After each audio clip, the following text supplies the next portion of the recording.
It was the kind of evening that feels like the end of summer, a quiet, mournful exhale before the cold truly sets in. The air was thick with the scent of pine needles and damp earth, a smell I'd always associated with freedom and youth, but that night it just felt heavy. I was sitting on a cold, moss-covered log a few feet from the sputtering campfire, the last of the embers struggling against the evening chill. The others, Dave and Mark, were already zipped up in their tents, their soft, rhythmic snoring a small comfort against the vast silence of the Boundary Waters. The lake, Lake Superior's edge a few miles to the north, was an invisible black mirror behind me, and the forest around our small clearing was a wall of blackness, so dense it felt less like trees and more like an absence of the world. It was quiet, too quiet. The kind of quiet that makes the blood in your ears sound like a distant rushing tide. That's when I heard it. A single, thin, off-key note.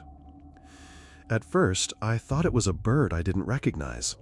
The sound was faint, a high-pitched, warbling whistle carried on the slight breeze.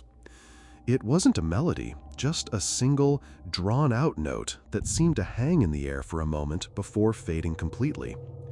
It was so out of place, so strange, that I instinctively held my breath, straining my ears.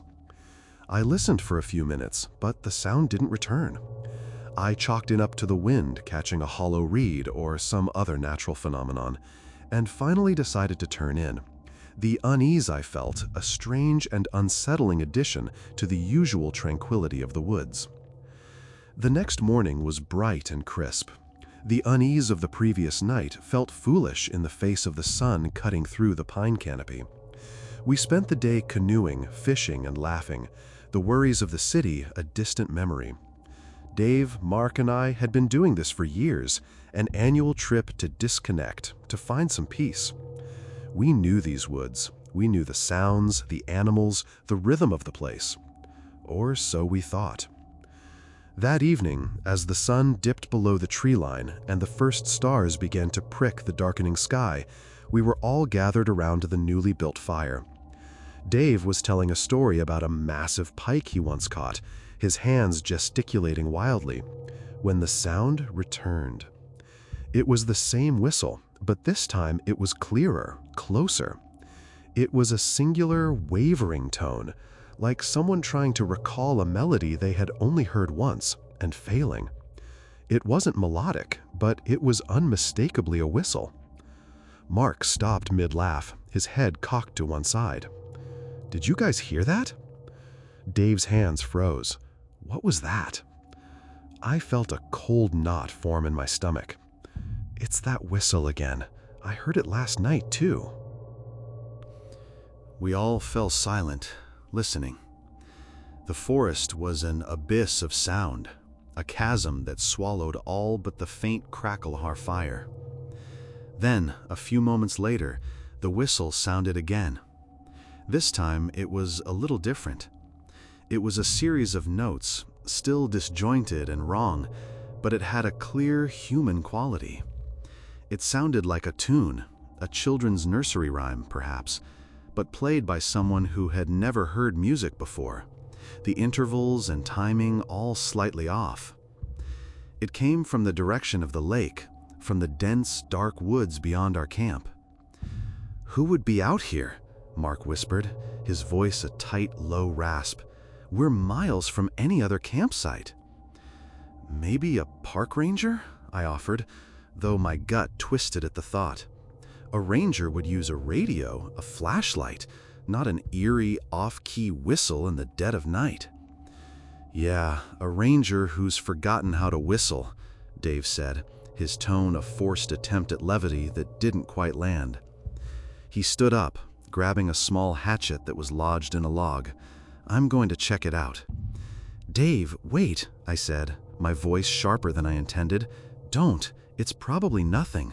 Let's just stay by the fire." He hesitated, the hatchet in his hand.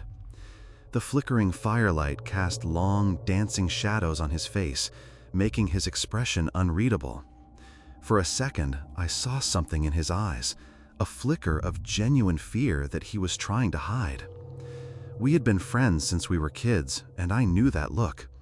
It was the same look he had when we found a bare-mauled deer carcass in the woods when we were teenagers. A look that said, "This isn't right." We listened for another 10 minutes, but the whistling didn't return.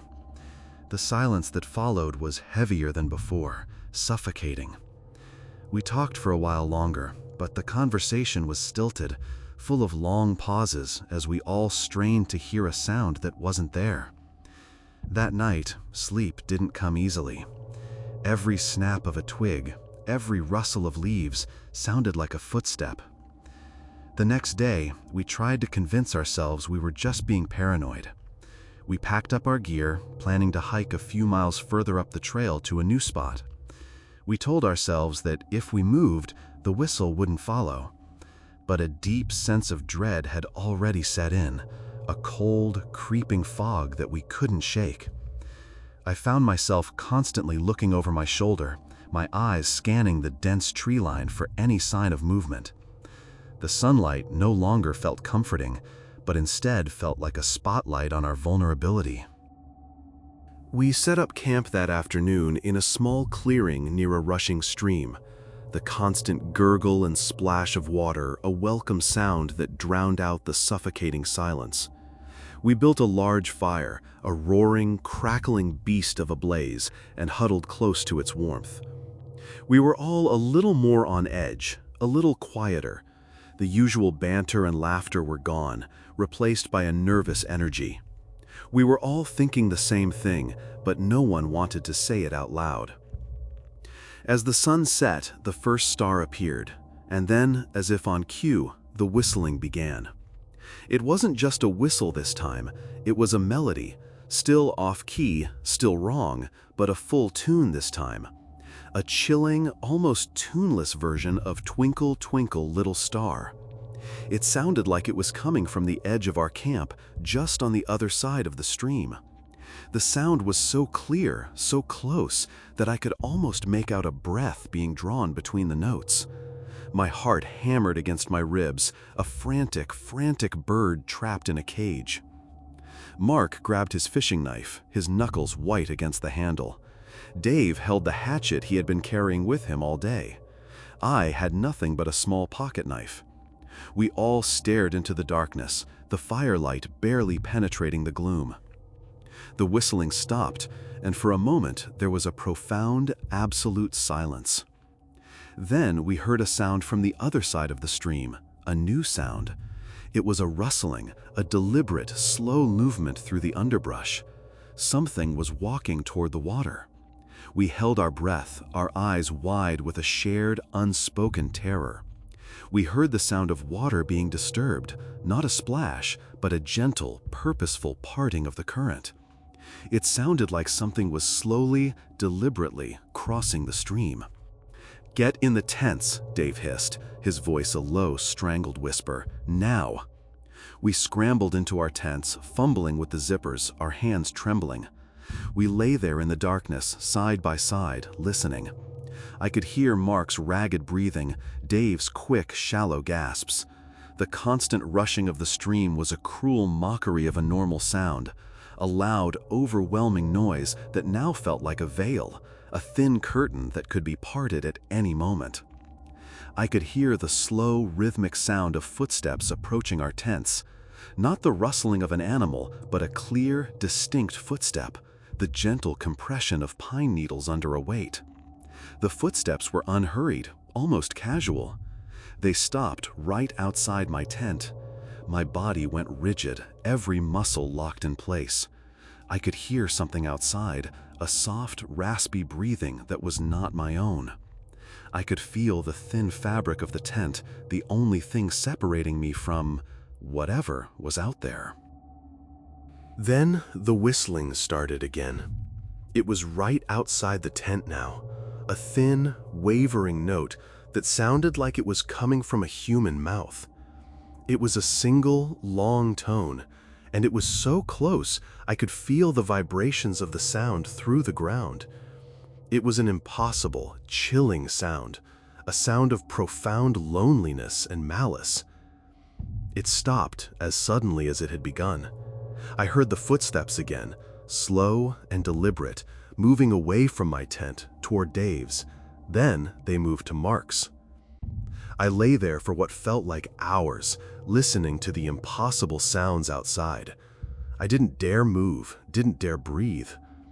The footsteps finally faded into the distance, and the whistling stopped. The silence that followed was even more terrifying than the sounds. The next morning, we emerged from our tents, pale and gaunt, our eyes red from lack of sleep. No one said a word. We just started packing up our gear in a frantic, silent haste. We didn't even eat. We just threw everything into the canoes and began paddling back, our paddles slicing the calm water with a frantic energy. We didn't stop, didn't rest, until we were back at the landing, our cars a welcome sight. As we were loading our gear into the cars, Dave, who hadn't spoken a word since the night before, finally spoke. His voice was hoarse, a thin whisper. "I found something," he said, his hand trembling as he held out a small, twisted piece of pine. I took it from him. It was a tiny, intricately carved whistle. It was made from a single piece of pine, and it had a strange, almost grotesque humanoid face carved into the mouthpiece. It looked old, weathered, and deeply, profoundly wrong. I dropped it as if it were a burning coal. It clattered on the ground, a small, final sound against the roar of the highway in the distance. We drove home in silence, the whistling playing on a loop in my head. We never went back to the Boundary Waters, and we never spoke of it again. But sometimes, when I'm alone at night, I hear a faint, distant, off-key whistle on the wind. And I know, with a terrible, soul-crushing certainty, that it's not the wind. It's a sound that's coming from somewhere out there, from the vast, dark places we're not meant to go. A sound that gets a little bit closer every time.